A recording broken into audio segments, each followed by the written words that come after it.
पुण्य गंगा धूम्र नेत्रबधे देवी चंडमुंड प्रमर्थिनी रूपं देहि जयं देहि जश देहि जुष देहि। नमस्कार आज्ञा, शुभ सकाल। आपन परिचय? मो ना श्री अभिराम बेहरा, माणिसाईर संकीर्तन गुरु। मोर आउ दुई जन गुरु सी तीरदान है यथा महंत पूर्वतन महंत श्रीजुक्त कल्पतरु मठ एवं संकीर्तन गुरु श्री रवींद्र परिजांकर तीरदान परे मते गुरु पदरे अभिषिक्त कर माणिसाईर संकीर्तन भाई मैंने समस्त को ये संकीर्तन माध्यम आपण आध्यात्मिक चेतना देउथिबारु आपनको अनेक अनेक धन्यवाद, अनेक अनेक शुभेच्छा, अनेक अनेक अभिनंदन। बास चहटिलारु चहटेश्वर प्रभु चैतन्य गड़ी गड़ी आसुले बेले गड़गड़ेश्वर चंपा फूलर बणरू बाहर माँ चंपा दे कौन कहबी? माँ चंपा दे जहाँ आम अधिकारी महाशय कहले जे बहु पुरातन मंदिर ये होचंती ये राणीहाट माळीसाई सगुड़ासाई तेलीसाई ये तीन खंड बस्तीर ये होचंती माँ ग्राम देवती। प्रत्येक शुभ कार्य आरंभ पूर्व माँ पूजा अर्चना करी से शुभ कार्य विवाह व्रत जेकोसी कार्य शुभ कार्य हुए प्रथमे गोपनायकाणी आम जहाँ प्रोफेसर पढ़ारे अवस्थित से हेले बड़ भौणी जहाँ आम आमर पूर्वसूरी शुणीचु। ये हेले चंपादेवी माँ चंपादेवी होती मझिया भौणी आमर सान भौणी जड़े अच्छा दुर्गादेवी। ये तीन देवी को प्रथमे मार्जना करी पूजा अर्चना करी शुभ कार्य आरंभ कराए। ये जो मंदिर प्रतिष्ठा ये मंदिर विषय आपन जहाँ मत प्रश्न कले ये मंदिर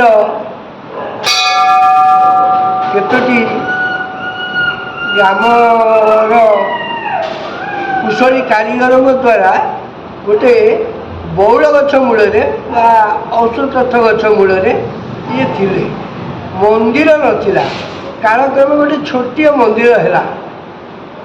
तापर 1991 मसीहा मे 23 ये जो मंदिर आपण एठारे अवस्थित होती माँ चंपा देवी प्रभु श्रीराम जीवकर एवं रुद्रदेव विश्वेश्वर महादेवकर यार शुभारंभ होता 1991 मसीहा मे 23 तारीख आमर समस्त कीर्तन प्रेमी कीर्तन भाई मैंने प्रथमे खरा समय उदुदिया खरा समय भिक्षा करी 10 टका 5 टका 4 आना 8 आना से समग्र माळीसाई अंतर्भुक्त प्रत्येक आदिवासी ग्रहण कर शुभारंभ कर कालक्रमे एभली 3टी मंदिर प्रतिष्ठा हम बोलिकी जो स्वप्न देखी से माने सब तीरदान हो गले आशा संपूर्ण होती 2000 मसीह ये नूतन मंदिर प्रतिष्ठा कराई। ग्रामवासी मान सम्मिलित उद्यम नवदिन व्यापी उत्सव समाहित है पंचकुंड यज्ञर आयोजन करा ये जो आपणकर 16 दिनात्मक पूजा हुए जो 9 दिनात्मक पूजा ये सब आपन पालित हुए आमर माँ को जहाँ रही चैती पूर्णमी चैती पर्व 16 पूजा दुर्गा पूजा 16 पूजा करा जाए एवं पवित्र वार्षिक उत्सव करा जाए। माँ को विभिन्न मासरे जहाँ जहाँ सब रही अति उच्चकोटर भाव में ग्रामवासी सम्मिलित उद्यम समाहित होता सारा विश्व संकट सारा भारत संकट सारा ओडिशा संकट बर्तमान आम जो रोचे आमर बासस्थान कटक कटक भी संकट माँ चंपा देवी पाखे कौन प्रार्थना आप माँ चंपा देवी एक अलौकिक ଶକ୍ତିର କଥା ମୁଁ କହୁଛି। ମୁଁ ମାଧ୍ୟମିକ ଶିକ୍ଷା ପରିଷଦର ଜଣେ ଅବସରପ୍ରାପ୍ତ କର୍ମଚାରୀ। ନବମ ଶ୍ରେଣୀରେ ପାଠ ପଢ଼ିଲା ବେଳେ ଅହେତୁକ ଚିନ୍ତାଧାରା ନେଇ ଏହି ସଂକୀର୍ତ୍ତନ ମାଧ୍ୟମରେ ମୋର ଦିନ ଆଜି ପର୍ଯ୍ୟନ୍ତ ଅତିବାହିତ କଲେଣି। ଆଶା କରିବି ଶେଷ ଜୀବନ ମଧ୍ୟ କରିବି। ଥରେ ମୁଁ ମାଧ୍ୟମିକ ଶିକ୍ଷା ପରିଷଦର କୋଶ୍ଚିନ୍ ନେଇ ଯାଉଥିଲି ସୁଦୂର କୋରାପୁଟ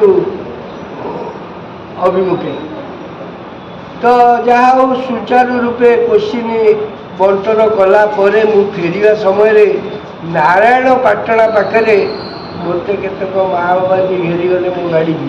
ମୁଁ ସେତେବେଳେ ଶୋଇଥିଲି। ମୋର ସହସାଥୀ ମୋତେ ଚୁମୁଟିକିନି ଉଠେଇ ଦେଲା ପରେ ମୁଁ ଯେତେବେଳେ ଦେଖିଲି ମୋ ଗାଡ଼ି ସାରାକୁ ଘେରି ଯାଇଛନ୍ତି, ମୁଁ ସେତେବେଳେ ମା' ଚମ୍ପା ଦେଇ ତୁମେ ରକ୍ଷା କର, ମୋ ସଂସାର ବାସିଗଲା ଏଠି କହିଥିଲି। ଆଉ ମା' ଚମ୍ପା ଦେଇ ଡାକ ଶୁଣିଥିଲେ ୱିଦିନ୍ ନୋ ମିନିଟ୍ ସେମାନେ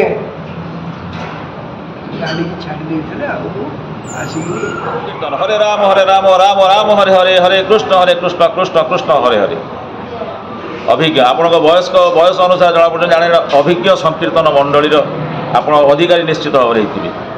କିନ୍ତୁ ଗୋଟିଏ କଥା ଯେ ହରେ ରାମ ରାମ ରାମ ହରେ ହରେ ହରେ କୃଷ୍ଣ କୃଷ୍ଣ କୃଷ୍ଣ ହରେ ହରେ। ଆମେ ଯେତିକି ଜାଣିଛୁ ଆମ ସ୍ୱଳ୍ପ ଜ୍ଞାନ ମଧ୍ୟରେ ଜାଣିଛୁ ଯେ ଆପଣଙ୍କୁ ଏ ପ୍ରଶ୍ନ ପଚାରିବା ଧୃଷ୍ଟତା ଆମର। ଏଇଟା 32ଟା ଅକ୍ଷର, 32ଟା ଅକ୍ଷରରେ ସମ୍ମିଳିତ ସଂକୀର୍ତ୍ତନ। এটা ଯାହାର 32ଟା ଦାନ୍ତ ଥାଏ ସେ 32ଟା ଏଇ ଅକ୍ଷରକୁ ଉଚ୍ଚାରଣ କରିପାରିବ ବୋଲି ଏଇଟା ଆମେ ଆମ ସ୍ୱଳ୍ପ ଜ୍ଞାନରେ ଆମେ ଆହରଣ କରିଛୁ, ଜାଣିଛୁ ଯେତିକି। ହୁଏତ ଏଇଟା ଠିକ୍ ହେଇପାରେ ନ ହେଇପାରେ ସେଟା ଆମେ ଜାଣିନୁ। ଯେହେତୁ ଜଣେ ଆପଣ ଅଭିଜ୍ଞ ଲୋକ, ଜଣେ ସଂକୀର୍ତ୍ତନ ମଣ୍ଡଳୀର ଅଧିକାରୀ, ଆପଣ ଗୋଟିଏ ପ୍ରଶ୍ନ ଯେ 32ଟା ଦାନ୍ତ ନଥିବା ଲୋକ ମଧ୍ୟ ବି ହରେ ରାମ ରାମ ରାମ ହରେ ହରେ କହୁଛନ୍ତି, କାହିଁକି କହୁଛନ୍ତି? ଆପଣ କାହିଁକି ତାଙ୍କୁ ମନା କରୁନାହାନ୍ତି? ଆଜ୍ଞା ଯାହା ପୁରାଣ ବର୍ଣ୍ଣିତ ବା ଆମର କଳିଯୁଗରେ ନାମ ସାର ବୋଲିକିନି ଆମେ ପ୍ରତ୍ୟେକ ତୁଣ୍ଡରେ ଶୁଣିବାକୁ ପାଉ। ରାମ ନାମ କୃଷ୍ଣ ନାମ ଯେତେ ଦୂର ଯାଏ ପାପ ତାପ ସବୁ ଗୋ ହତ୍ୟା ବ୍ରହ୍ମ ହତ୍ୟା ପାପ ତାପ ସବୁ ଛାଡ଼ିବା ପଲାଏ। ଆମ ଗୁରୁ କହିଥିଲେ ଆମେ ଯେଉଁ ମହାମନ୍ତ୍ର ପଢ଼ୁଛେ ହରେ କୃଷ୍ଣ କୃଷ୍ଣ କୃଷ୍ଣ ହରେ ହରେ, ହରେ ରାମ ରାମ ରାମ ହରେ ହରେ। ହରେ କୃଷ୍ଣ କୃଷ୍ଣ ହୁଅ, ହରେ କୃଷ୍ଣ କୃଷ୍ଣ ହରଣ କରନ୍ତି। କ'ଣ ହରଣ କରନ୍ତି? ରୋଗ ଶୋକ ଦୁଃଖ ଦାରିଦ୍ର୍ୟ ଏ କଳିଯୁଗରେ ଏଇ ମହାମନ୍ତ୍ର, ଯାହାକୁ ଆମେ ମହାମନ୍ତ୍ର କହୁଛୁ, ଏଇ 32ଟି ଅକ୍ଷରକୁ ଯାହାକୁ ଆମେ ଉଚ୍ଚାରଣ କଲେ ଆମେ ନିଶ୍ଚିତ ଭାବରେ ଏ କଳିଯୁଗରୁ ଉଦ୍ଧାର ପାଇବା। କିନ୍ତୁ 32ଟା ଦାନ୍ତ ଯାହାର ନଥାଏ, ଗୋଟିଏ ଦାନ୍ତ ବି କମ୍ ଥିଲେ ସେ ଉଚ୍ଚାରଣ କରେ, ସେ ଶୁଣିବ, ସେ ଖାଲି ଶୁଣିବ ଭାବିବ, ସେଥିରେ ମଧ୍ୟ ତାର କିନ୍ତୁ ଏମାନେ ଉଚ୍ଚାରଣ କରୁଛନ୍ତି ଦାନ୍ତ ନଥିବା ଲୋକ ମଧ୍ୟ ବି ଏଇ ହରେରାମ ସଂକୀର୍ତ୍ତନ କରୁଛନ୍ତି। ଏଇଟା ପାପ ନୁହଁ କି? ପାପ ନା ନା ପାପ ନୁହେଁ। ମହାମନ୍ତ୍ରରେ କେବେ ପାପ ସେଟା ମନ ଭିତରେ ମାନସିକ ସ୍ତରରେ ଆପଣ ଭାବିପାରିବେ, ଗୁଣୁଗୁଣୁ ହେଇ ଗାଇପାରିବେ, କିନ୍ତୁ ଆପଣ କୌଣସି ଏତେ ତ ବଜେଇ ପାରିବେନି। ଏଇଟା ଯେତିକି ଆମେ ଶୁଣିଛୁ। ନାଇଁ ନାଇଁ ସେମିତି କିଛି ନାହିଁ, ସେମିତି ବାଛବିକ କିଛି ନାହିଁ। ମୋ କାମକୁ ଆସିନି, ମୁଁ ହয়তো ଏଇଟା ପ୍ରଥମେ ଶୁଣିବାକୁ ପାଇଲି। ଏ ବିଷୟରେ ଆମେ ଆଲୋଚନା ପର୍ଯ୍ୟାଲୋଚନା କରିବା। କିନ୍ତୁ ହରିନାମ ମହାମନ୍ତ୍ରରେ କେବେ ପାପ ନଥାଏ। ପାପ ତାପ ଗୋ ହତ୍ୟା ବ୍ରହ୍ମ ହତ୍ୟା ଏସବୁ ଛାଡ଼ି ପଡ଼ିବ। 32ଟା ଦାନ୍ତ ଯାହାର ଥାଏ ସେଇମାନେ ଏ ମନ୍ତ୍ର ଜପିବେ ବୋଲି କଥା ଅଛି, କିନ୍ତୁ ଅନ୍ୟମାନେ ଶୁଣିବେ। ଯାହାର 32ରୁ ଗୋଟିଏ କମିଲା ସେଇଟାକୁ ଶୁଣିବେ, ମନରେ ଭାବିବେ, କିନ୍ତୁ ବୋଲି ପାରିବେ ନାହିଁ।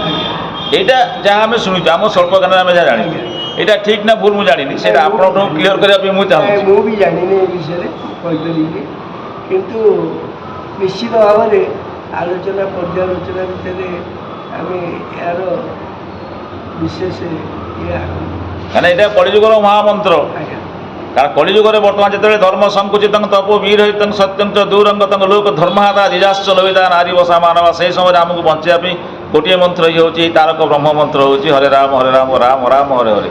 କିଛି ଅପଭ୍ରଂଶ କରୁଛନ୍ତି। ତାପରେ ବିଗତ ଦିନରେ ଗୋଟେ ଭାଇରାଲ ହେଇଛି ଯେ ହରେ ରାମକୁ ଗୋଟେ ସଂକୀର୍ତ୍ତନ ମଣ୍ଡଳୀ କରୁଛନ୍ତି, ଯେ ଆମର ଏଇ ମଡର୍ଣ୍ଣ ଡ୍ୟାନ୍ସ ଆଧୁନିକ ଯୁଗର ନୃତ୍ୟ ତାଳେ ତାଳେ ତାକୁ ନାଚୁଛନ୍ତି।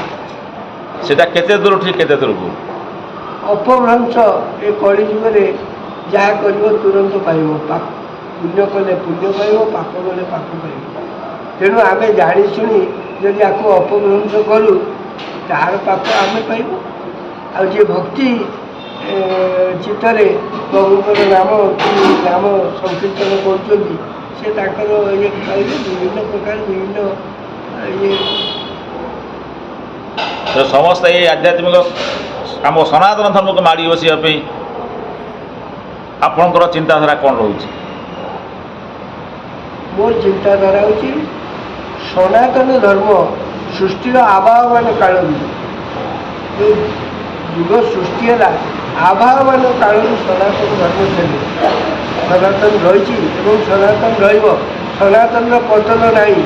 ବିଶ୍ୱ ବ୍ରହ୍ମାଣ୍ଡ ସୃଷ୍ଟି ନଷ୍ଟ ହୋଇଗଲେ ମଧ୍ୟ ଏ ସନାତନ ବଞ୍ଚି ରହିଛି, ରହିବ, ରହିଥିଲା। ଧନ୍ୟବାଦ।